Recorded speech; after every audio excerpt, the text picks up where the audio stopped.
Hello everyone. तो आज हम application of uniform circular motion पढ़ेंगे। उसमें जो फर्स्ट एप्लीकेशन है यूनिफॉर्म सर्कुलर मोशन का, वो है vehicle along a horizontal circular track. इसमें क्या कंसीडर करना है, हमें वर्टिकल सेक्शन कंसीडर करना है हमें व्हीकल का। और ये व्हीकल कहाँ पे टर्न ले रही है? हॉरिजॉन्टल सर्कुलर ट्रैक पे। ठीक है, ये कंसीडर करेंगे हम। क्या है हमारा? हॉरिजॉन्टल सर्कुलर ट्रैक है।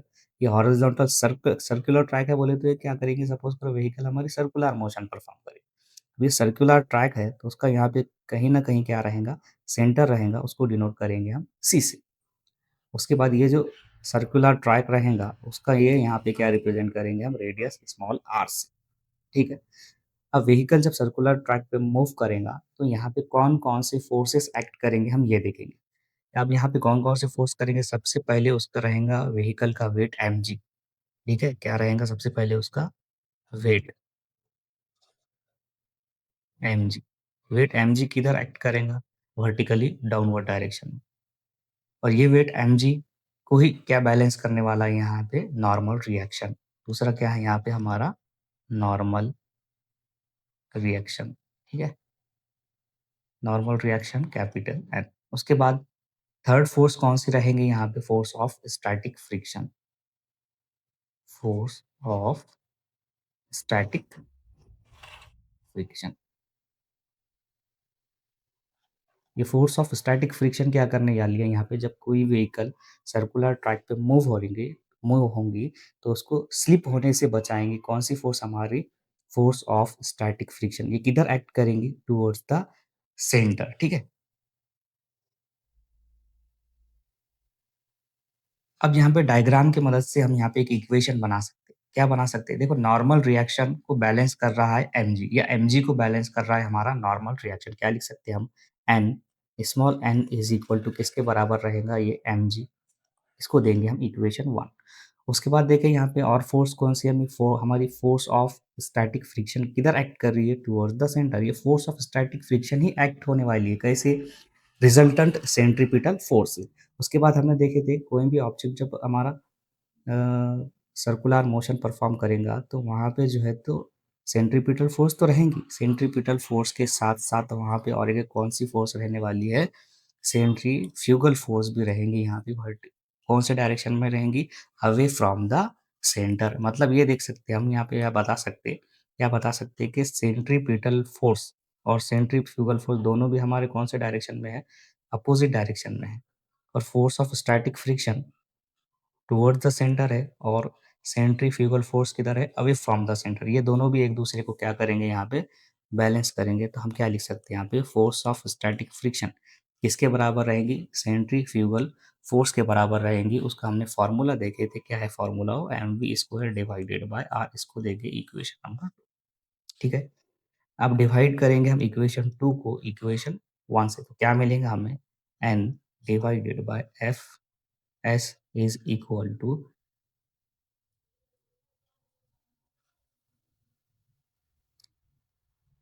क्या मिलेगा हमें?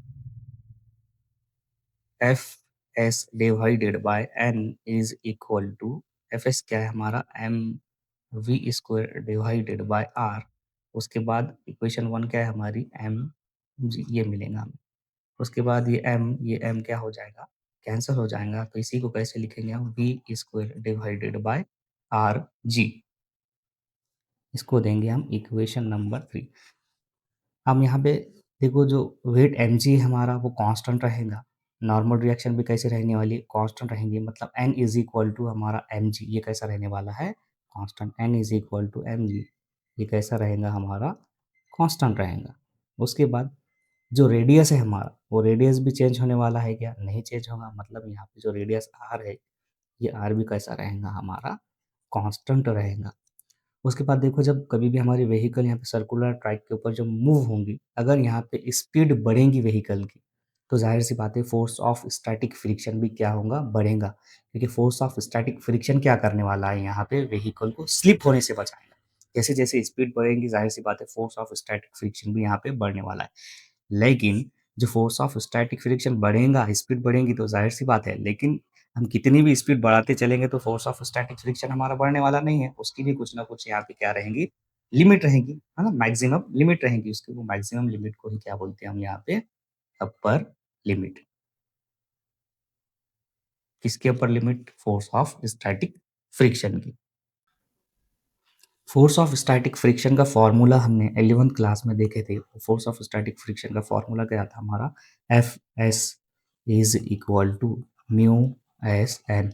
लेकिन यहाँ पे जो हम फोर्स ऑफ स्टैटिक फ्रिक्शन ले रहे हैं ये अपर लिमिट ले रहे हैं, मतलब maximum force of static friction किसके बराबर रहेगा? म्यू एस एन के बराबर रहेगा। तो इक्वेशन 3 हमारी क्या हो जाएगी? F S divided by N is equal to F S क्या है हमारे पास? Mu S N divided by capital N is equal to right hand side क्या है इसकी? वी का square divided by R G. अब यहाँ पे ध्यान से देखेंगे हम तो एन एन क्या हो जाने वाला है? कैंसिल। तो सिर्फ क्या बचेगा? म्यू एस बचेगा। मतलब ये आ जाएगा हमारा mu S is equal to V square divided by R G. ये म्यू एस क्या है हमारा? म्यू एस को ही बोलते हैं हम कोइफिशिएंट ऑफ स्टैटिक फ्रिक्शन। जिसको क्या बोलेंगे हम? Coefficient of static friction. लेकिन यहाँ पे हमें क्या कैलकुलेट करना है? हमें कैलकुलेट करना है maximum speed upper limit calculate करना है हमें। मैक्सिमम अपर लिमिट मतलब वी कैलकुलेट करना है। तो वी के वास्ते फार्मूला क्या हो जाएगा हमारा? V square is equal to R G को हम इधर भेजेंगे। फार्मूला हो जाएगा हमारा V mu S R G. हमें वी स्क्वायर नहीं होना, हमें सिर्फ क्या होना? वी होना। तो वी इज इक्वल टू ये वैल्यू कहाँ जाएगी? रूट में। ये रूट में म्यू एस आर जी। ठीक है, ये हमारे पास फाइनल फॉर्मूला आ गया। किसका है फाइनल फॉर्मूला? ये vehicle along a horizontal circular track की इक्वेशन। ये जो क्वेश्चन है डेरिवेशन है, ये 2 मार्क के लिए आ सकती है, इंपॉर्टेंट है। This is the expression for maximum possible speed for a vehicle to move on horizontal circular track और to move on a horizontal unbanked road. तो नेक्स्ट टॉपिक हम देखेंगे वेल ऑफ डेथ। ठीक है, यहाँ पे हमने क्या कंसीडर किया हुआ है? एक सिलिंड्रिकल वॉल हमने कंसीडर किए भी है। ये सिलिंड्रिकल वॉल का जो सेंटर है वो सी है और रेडियस क्या कंसीडर किया हुआ है हमने? आर। और ये सिलिंड्रिकल वॉल पे हमने एक व्हीकल कंसीडर की हुई है, जो व्हीकल जो है तो सर्कुलर ट्रैक पे या सर्कुलर मोशन परफॉर्म कर रही है यहाँ पे सिलिंड्रिकल वॉल के ऊपर। अब देखो यहाँ पे व्हीकल जब सर्कुलर मोशन परफॉर्म करेंगे यहाँ पे, तो यहाँ पे कौन कौन से फोर्सेस एक्ट करेंगे वो हम यहाँ पर देखेंगे। तो यहाँ पे सबसे पहले व्हीकल का वेट रहेगा mg वर्टिकली डाउनवर्ड डायरेक्शन में। उसके बाद व्हीकल के टायर और ये जो सिलिंड्रिकल वॉल है, इनके बीच में रहेगा force of static friction Fs। और जो थर्ड जो फोर्स रहेंगी यहाँ पे, वो रहेंगे यहाँ पे नॉर्मल रिएक्शन। और वो नॉर्मल रिएक्शन किधर एक्ट करेंगे? Towards the centre of cylindrical wall. तो यहाँ पे हम सबसे पहले लिखेंगे कौन कौन से फोर्सेस एक्ट करेंगे यहाँ पे। तो यहाँ पे सबसे पहली फोर्स एक्ट करेंगी यहाँ पे व्हीकल का वेट। ठीक है, वेट क्या ले ली हमने? mg। इधर एक्ट करेगा ये वर्टिकली डाउनवर्ड डायरेक्शन में। नेक्स्ट यहाँ पे कौन सी फोर्स रहेंगी? Force of static friction. ठीक है, क्या रहेगा यहाँ पे? Force of static friction Fs। ठीक है, उसके बाद जो थर्ड फोर्स रहेंगी यहाँ पे नॉर्मल रिएक्शन रहेगा। क्या रहेगा यहाँ पे? नेक्स्ट फोर्स रहेंगी यहाँ पे नॉर्मल रिएक्शन। नॉर्मल रिएक्शन को डिनोट करेंगे हम कैपिटल एन से। ठीक है, अब यहाँ पे हम इक्वेशंस बनाएंगे। अब देखो यहाँ पे जो वेट mg है, वो वेट mg यहाँ पे किसको बैलेंस कर रहा है, या वेट mg यहाँ पे किससे बैलेंस हो रहा है? फोर्स ऑफ स्टैटिक फ्रिक्शन से बैलेंस हो रहा है। मतलब यहाँ पे, और दूसरी बात यहाँ पे क्या है, जो नॉर्मल रिएक्शन है वो नॉर्मल रिएक्शन किधर? यहाँ पे टूवर्ड्स द सेंटर है। हमने इससे पहले भी देखा था कि जब कभी भी कोई भी ऑब्जेक्ट यहाँ पे सर्कुलर मोशन परफॉर्म करेगा तो यहाँ पे एक सेंट्रीपिटल फोर्स रहेगी। वो सेंट्रीपिटल फोर्स की वजह से ही यहाँ पे सर्कुलर मोशन परफॉर्म होगा।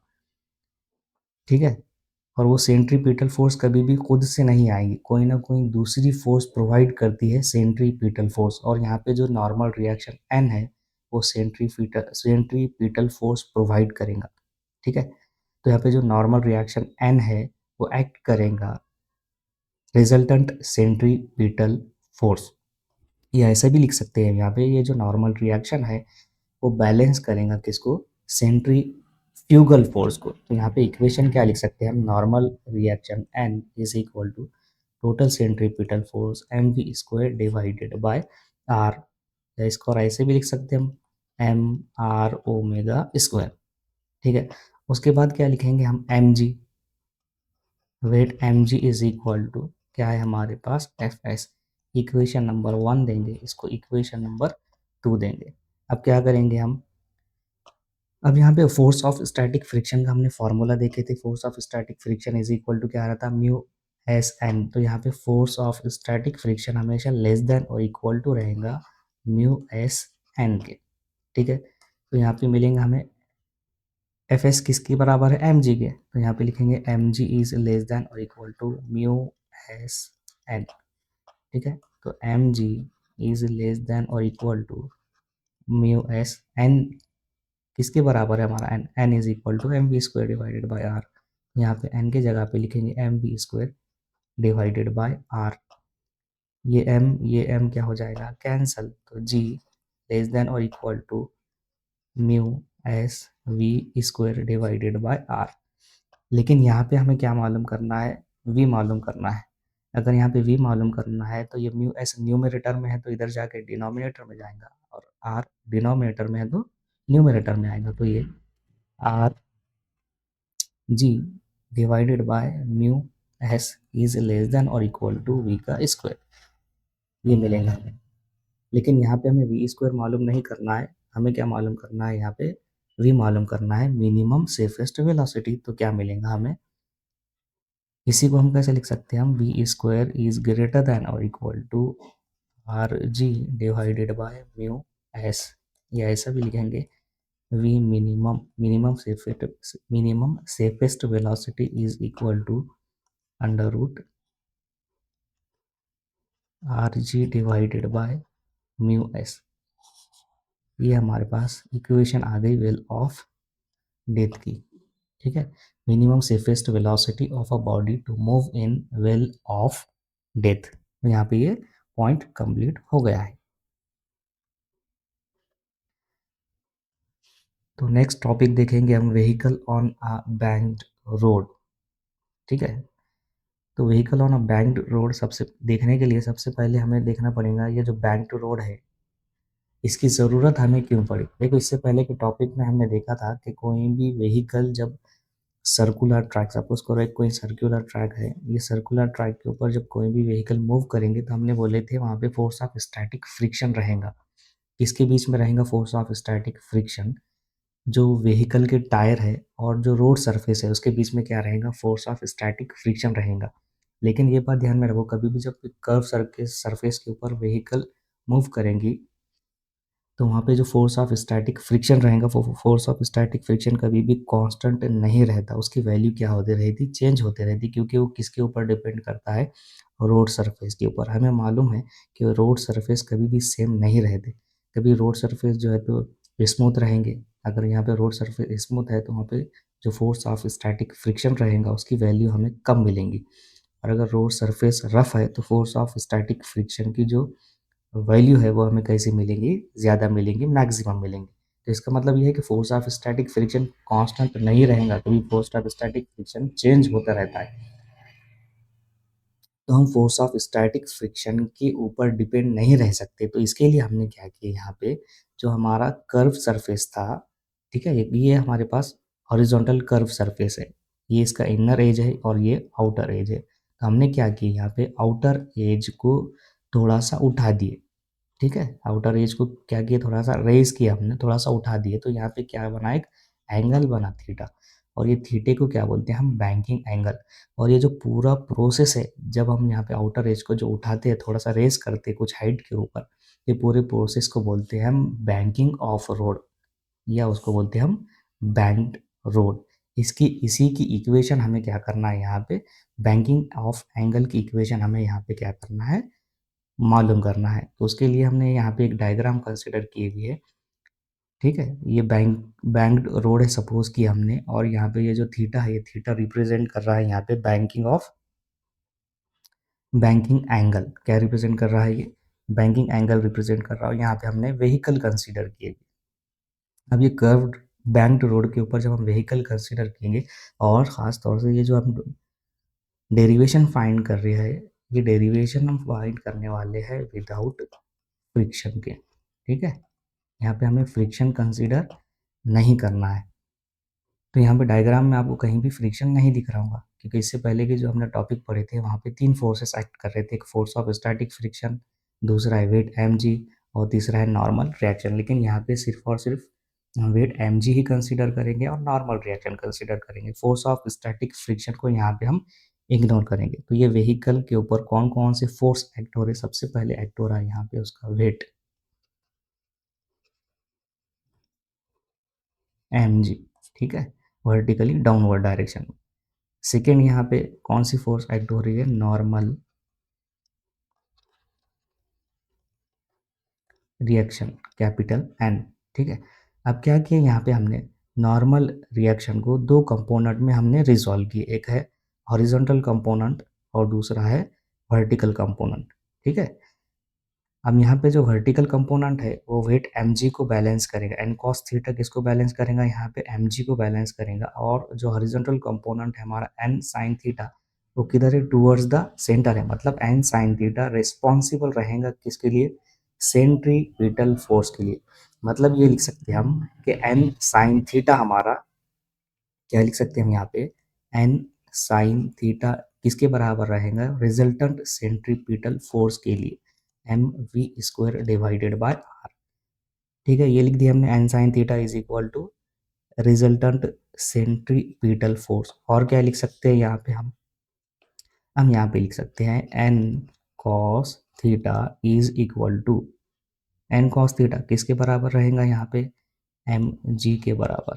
तो N cos theta is equal to M G. यहाँ पे और लिख सकते हैं M V square divided by R is equal to M R omega square. इसको दे देंगे इक्वेशन 1, इसको देंगे हम इक्वेशन 2। अब क्या करेंगे? हम डिवाइड करेंगे इक्वेशन 1 को, डिवाइड करेंगे इक्वेशन 2 से। 1/2 क्या मिलेंगे अपने को? N sine theta divided by N cos theta is equal to, right hand side क्या है यहाँ पे? M V square divided by R, और डिवाइड में इक्वेशन 2 क्या है यहाँ पे? एम जी, ठीक है। यहाँ पे m और ये m क्या किया हमने? कैंसल, एन एन कैंसल, तो क्या मिलेंगे हमें? साइन बाय कॉस क्या रहता? Tan theta. Tan theta is equal to, यहाँ पे बच गया सिर्फ वी स्क्वायर डिवाइडेड बाय, यहाँ पे बचा आर जी, ठीक है। अब यहाँ पे एंगल ऑफ बैंकिंग हमें मालूम करना है, थीटा मालूम करना है, तो फॉर्मूला क्या मिलेगा हमें? थीटा इज इक्वल, अब देखो ये टेन है, टेन राइट साइड में जाके टेन इनवर्स हो जाएगा। Theta is equal to tan inverse, bracket में मिलेगा हमें V square divided by R G. ये फॉर्मूला मिला हमें, इसका फॉर्मूला मिला है हमें बैंकिंग एंगल का, ठीक है। अगर हमें बैंकिंग एंगल मालूम करना नहीं है, हमें मोस्ट सेफ स्पीड मालूम करना है, मतलब वी मालूम करना है, तो ये जो इक्वेशन मिली थी हमें, सपोज करो ये इक्वेशन को दे दो 3 और ये इक्वेशन को दे दो 4। जो इक्वेशन 3 रहेंगी वो उसको मॉडिफाई करेंगे, हम वी मालूम करना है तो आर जी डिनोमिनेटर में है तो कहाँ जाएगा? न्यूमरेटर में जाएगा। तो एक साइड में बच जाएगा हमारे पास V square is equal to, क्या बचा यहाँ पे? R G, right left side में भेजेंगे तो यहाँ पे आर जी हो जाएगा और यहाँ पे आ जाएगा टेन थीटा। ये सिर्फ वी मालूम करना है हमें, मोस्ट सेफेस्ट स्पीड मालूम करना है, V S is equal to, तो ये रूट में चला जाएगा, V is equal to R G tan theta. इसको दे देंगे हम इक्वेशन नंबर 5। तो यहाँ पे हमें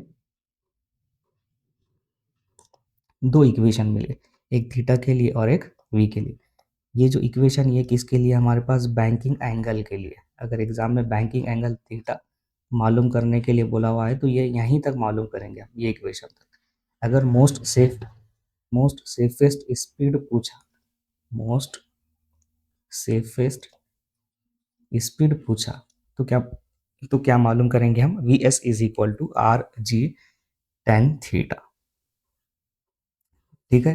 तो यहाँ पे बैंकिंग एंगल हमने मालूम कर दिए। तो यहाँ यहाँ पे हम रुक जाएंगे, जो नेक्स्ट टॉपिक है वो अगले वीडियो में देखेंगे हम।